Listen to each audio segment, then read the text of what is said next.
Hello friends, నేను BTech మచ్చా. నిన్న జరిగిన India versus Sri Lanka first ODI match చూసారా ఫ్రెండ్స్? ఒక్క పరుగు చేయకపోవడంతో ఇండియాకు విజయం దక్కలేదు ఫ్రెండ్స్. బ్రిలియన్గా కంబ్యాక్ చేసిన శ్రీలంకకు మ్యాచ్ టైగా మిగిలింది. మొదటిగా టాస్ గెలిచి బ్యాటింగ్ తీసుకున్న శ్రీలంకకు మంచి స్టార్ట్ అస్సలు రాలేదు. ఒకవైపు నిశంక మంచిగా ఆడుతున్నప్పటికీ అతనికి ఎవరు సపోర్ట్ రాలేదు. దీంతో అతను 56 రన్స్ చేసి అవుట్ అయ్యాడు. ద యంగ్స్టర్ వేలలాగే అయితే అద్భుతమైన ఇన్నింగ్స్ ఆడాడు ఫ్రెండ్స్. కేవలం 62 బాల్స్లోనే 67 రన్స్ చేసి శ్రీలంకను 230 రన్స్ చేర్చాడు. మన ఇండియన్ బౌలర్స్ అయితే చాలా అద్భుతంగా బౌలింగ్ చేశారు. పిచ్ని యూజ్ చేసుకుంటూ చాలా మంచిగా బౌలింగ్ చేశారు.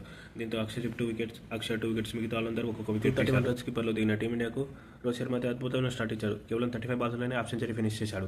ఫస్ట్ 10 ఓవర్స్లోనే 74 రన్స్ చేశారు రోహిత్ శర్మ అండ్ గిల్. ఇండియా సునాయాసంగా గెలుస్తున్న టైంలో శ్రీలంక బ్రిలియంట్ కంబ్యాక్ ఇచ్చారు. వరుస వికెట్లు తీస్తూ ఇండియా మీద ప్రెజర్ పెట్టారు. కేఎల్ రాహుల్ అండ్ అక్షర్ పటేల్ ఇద్దరు మంచి పార్ట్నర్షిప్ ఇచ్చారు, కానీ ఇండియన్ గెలిపించలేకపోయాడు.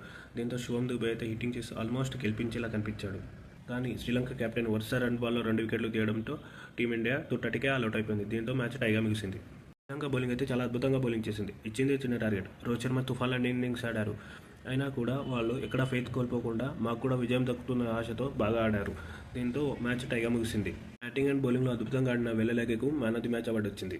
నాకు ఈ మ్యాచ్లో అయితే వాషింగ్టన్ సుందర్ని రూడన్ పంపడం ఒక బ్లండర్ మిస్టేక్లా అనిపించింది. మరి మీకు ఎలా అనిపించిందో మాతో షేర్ చేసుకోండి. మా ఈ వీడియో కనుక నచ్చితే లైక్, షేర్, సబ్స్క్రైబ్ చేసుకోండి ఫ్రెండ్స్.